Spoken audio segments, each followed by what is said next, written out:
Hello, this is James from AGHAMALAYAN, and today we're going to talk about work energy theorem.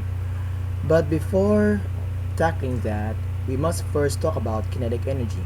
So kinetic energy is the work energy in motion. So I'm just gonna write it here. It's the energy in motion.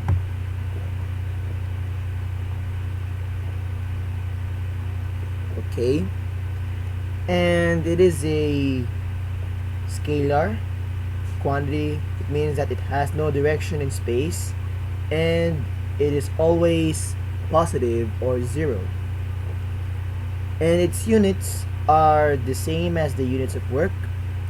Okay, so it is in joules, and it can be expressed as Newton times meter, or kilogram times m squared divided by s squared. Now the formula used to compute for the kinetic energy is 1/2 mv squared, where m is the mass and v is the velocity. The kinetic energy of a particle is equal to the amount of work required to accelerate the particle from rest to the speed v. So let me illustrate it here. When you apply a force, this will be your ground. Okay, this is your block, and you push it. There will be distance. Okay, there will be a distance or a displacement, and here's the position of the block when you applied force to it. And of course, when it starts from rest, v naught is equal to 0, and in here the final velocity will be equal to something. So it is also equal to the amount of the work the particle can do in the process of being brought to rest. Okay, so let's solve a sample problem to illustrate the kinetic energy. So adult cheetahs, the fastest of the great cats, have a mass of about 70 kilograms and have been clocked running at up to 72 miles per hour. How many joules of kinetic energy does such a swift cheetah have? By what factor would its kinetic energy change if its speed were doubled? So we will apply there our formula for kinetic energy, which is 1/2 mv squared. Okay, so our mass will be equal to 70 kilograms, and our velocity, well, if you apply dimensional analysis to 72 mph, it will be equal to 32 meters per second squared. Now it will be equal to 35,840 joules. And simplifying this to the least amount of significant figures, that is two significant figures, your answer should be 3.6 times 1, 2, 3, 4 times 10 raised to 4 joules. Now, how do you solve letter B? So, by what factor would its kinetic energy change if its speed were doubled? The technique here is to, of course, doubling the velocity. So, let's say 70 kilograms, and then 2 times 32 will be 64 meters per second. Okay, this will give us here. times 70 times 64 squared. Okay, it will be, oops, sorry,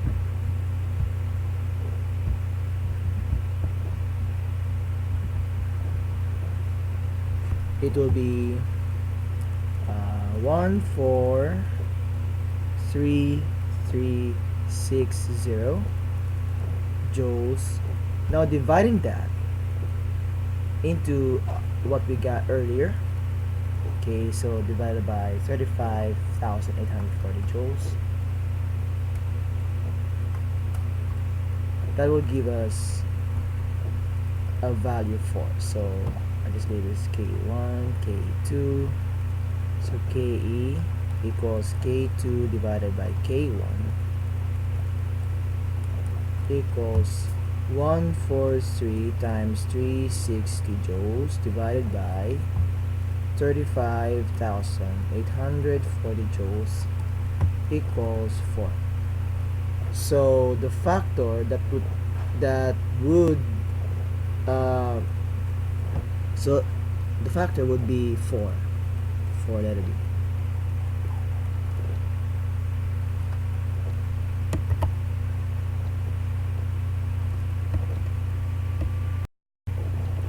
Now going back to our diagram earlier, we can say that there is kinetic energy over here in the first state, and in this, when you move it, since there is final velocity, there would be a kinetic energy for that.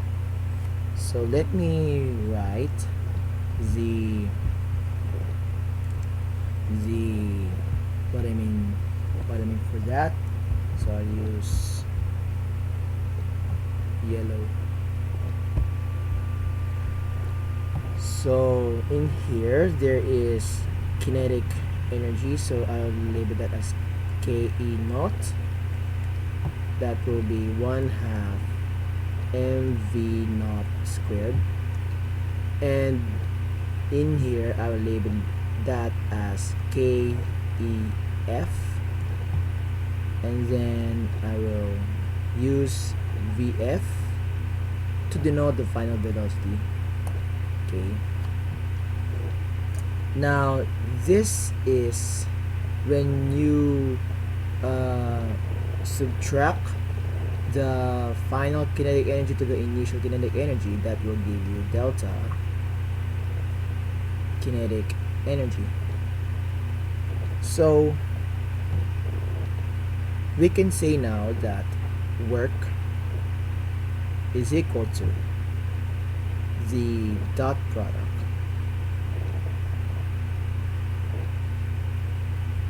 and finally it is equal to the delta KE, or delta kinetic energy, where it is 1/2 mvf squared minus 1/2 mv naught squared, and this is what we call the work kinetic energy theorem.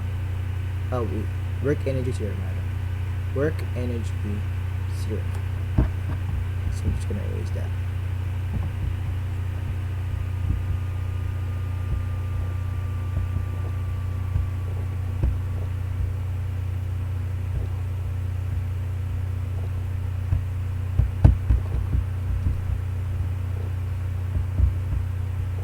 So this will be work energy theorem.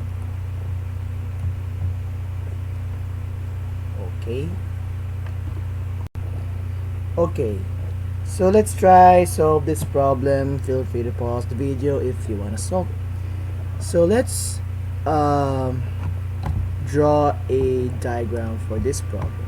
So we have here the at rest, no, actually not at rest.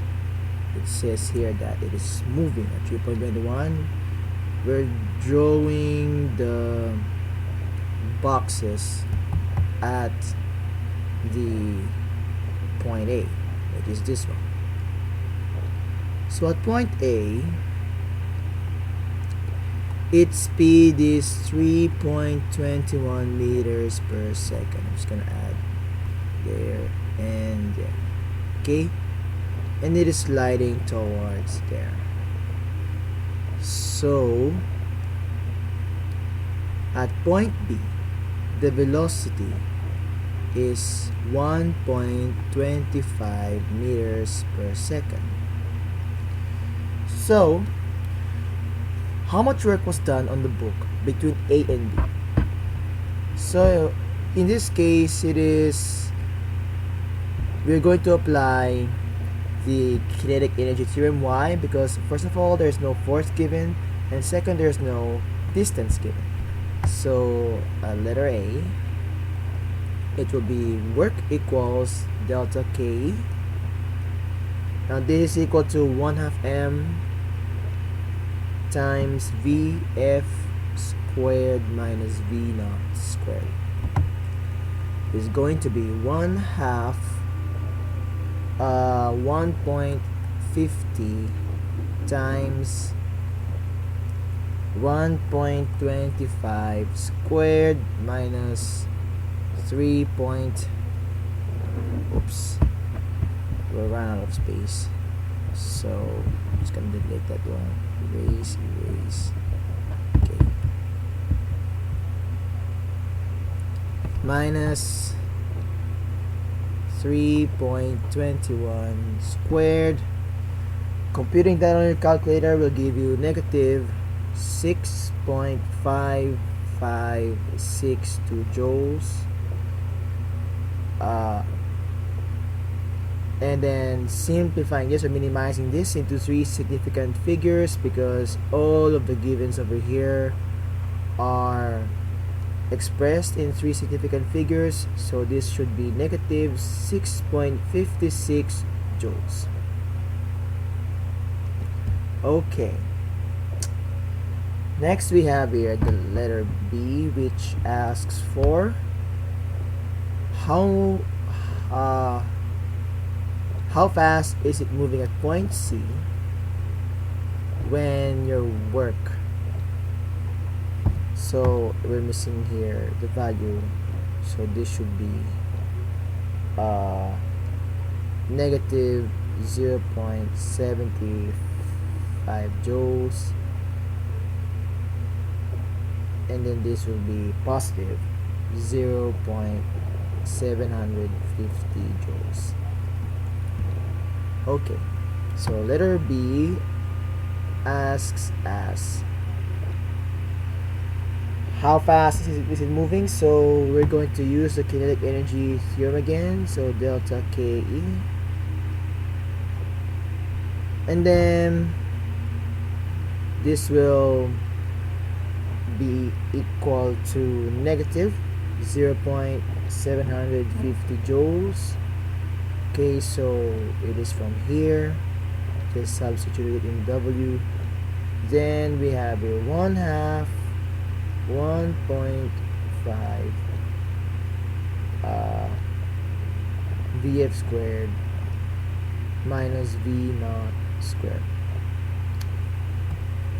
So this is 0.75 Vf squared minus V naught squared. This will be negative 0.750 joules, and this is going to be negative 1 equals Vf squared minus V naught squared. Now solving for the final velocity, because it asks about how fast is it moving at point C. So for example, this is point C, how fast is it moving at here? So it will be Vc equals question mark. Okay. Vf will be square root of negative 1 plus 1.25 squared. Okay, since V naught from here, the initial velocity will be 1.25 meters per second.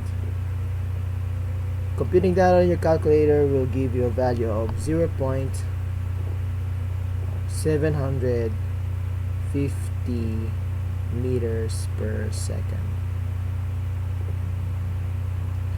Okay,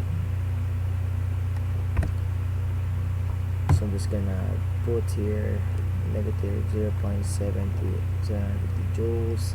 This is off, so positive 0.50 joules.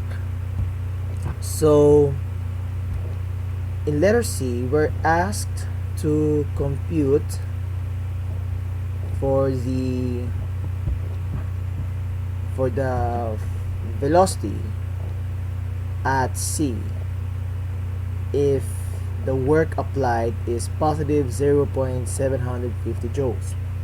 So that we're going to apply yet again the work energy theorem. Okay, and then this will be positive 0.750, okay, equals 1/2 1.5 Vf squared minus V naught squared. Then this will be 0.750 joules. Multiplying that will give you 0.750 Vf squared minus V naught squared. Dividing both sides by 0.750 will give you 1 Vf squared minus V naught squared. And then we're going to transpose the V naught squared over there, and then square root. Okay, now Vf will be equal to 1 plus 1.25 squared. This will give you a value of approximately 1.60 meters per second.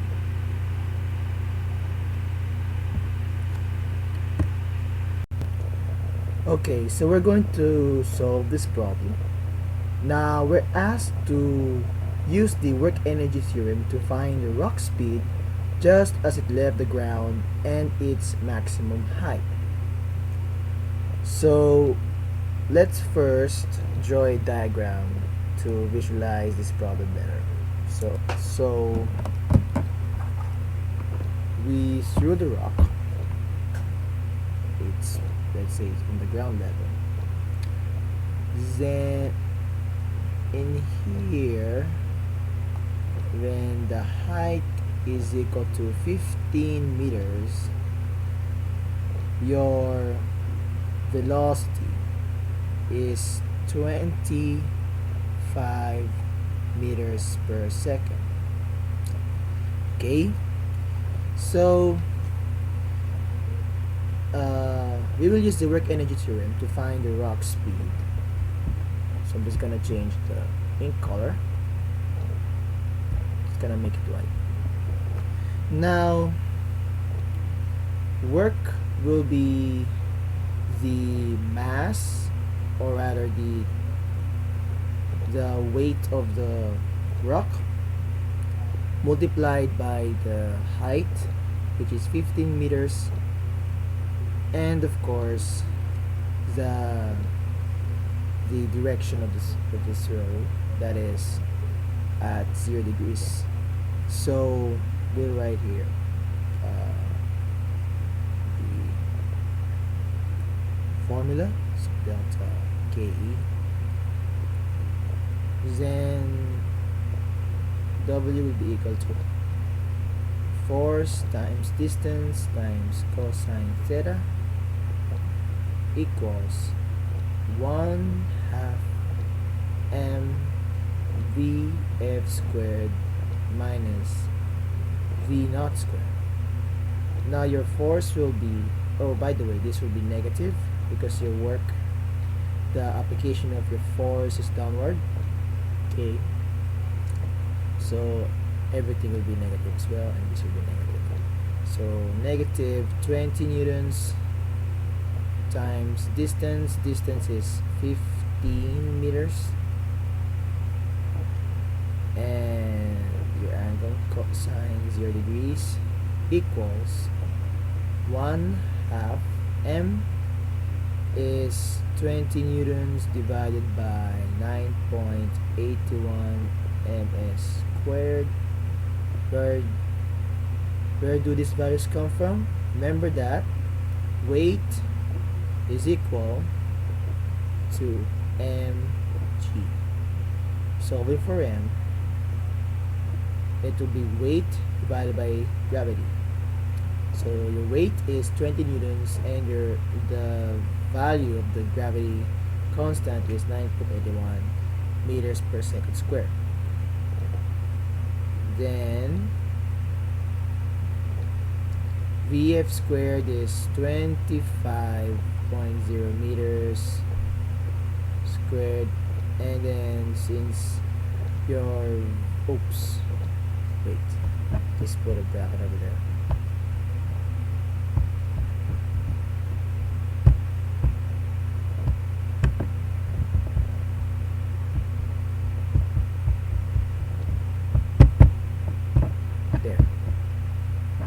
So this will be minus v naught squared, because we're solving for this one. Okay, now multiplying all of this will give you negative 3,000. So let's have it at 20 times 15, negative 300 equals, multiplying that one will give you 1,000 divided by 9.81, 25 squared minus v naught squared. Now dividing that into this value to give you negative 1,943 divided by 10 equals 25 squared minus v naught squared. Now your v naught will be equal to the square root of 25 plus 2,943 divided by 10. Because when you transpose 25 to the other side, it will be negative 25 squared, and then you have negative here in front of the v naught. So multiplying negative 1 to the values on the left side will give you positive 2,940 divided by 10 and positive 25. Now solving for that, 25 plus 2,943 divided by 10, I will give you,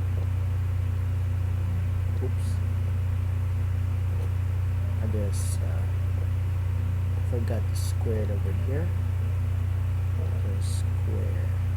Okay, so that again will give you 30 point approximately, because we're going to round this up to 3 significant figures, 30.3 meters per second.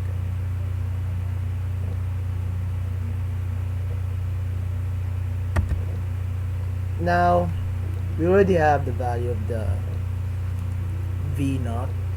Now we're going to use the one of the formulas of free fall to solve for the maximum height.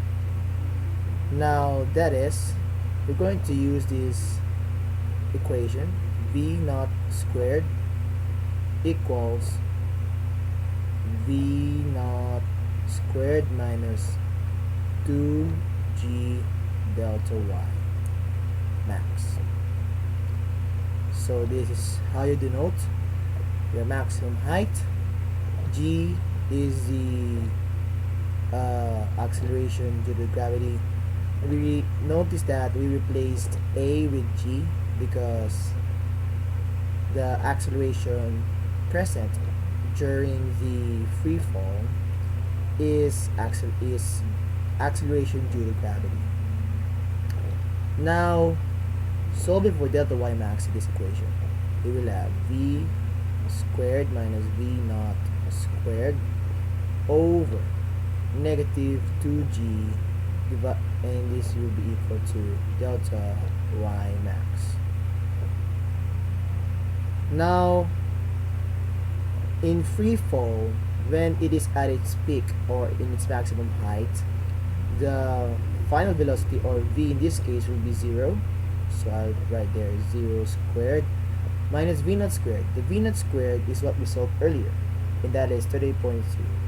So I'm just going to write here the exact value. So 38.3196042 meters per second squared, all over negative 29.81 meters per second squared, delta y max. Now, typing that on your calculator, which I am doing right now, will give you a value of 46.855 24975 meters.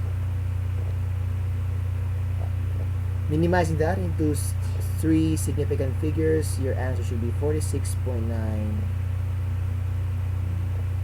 meters.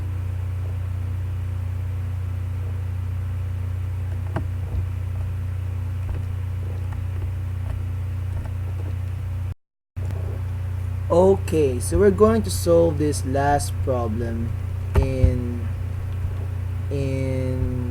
work energy theorem. So feel free to pause the video if you want to solve it. So the first thing we're gonna do here is to draw a diagram, so to better visualize the problem. So this is the ground and this is the ball. We apply the force. So the force, how do we illustrate the force? The force is 40 newtons. Distance is not given, and the angle is obviously 0 degrees. Then, at this point, it is initially moving at 2 meters per second. Now, what should be the distance in order for this one to have a final velocity of 6.00 meters per second? So we'll first change the ink color. I'm just gonna make it orange. Now we're going to write the work kinetic energy theorem. Then we're going to expand the work there. So force times distance times cosine theta, since work is a dot product, and this kinetic energy, delta kinetic energy, will be equal to 1 of m times v f squared minus v naught squared.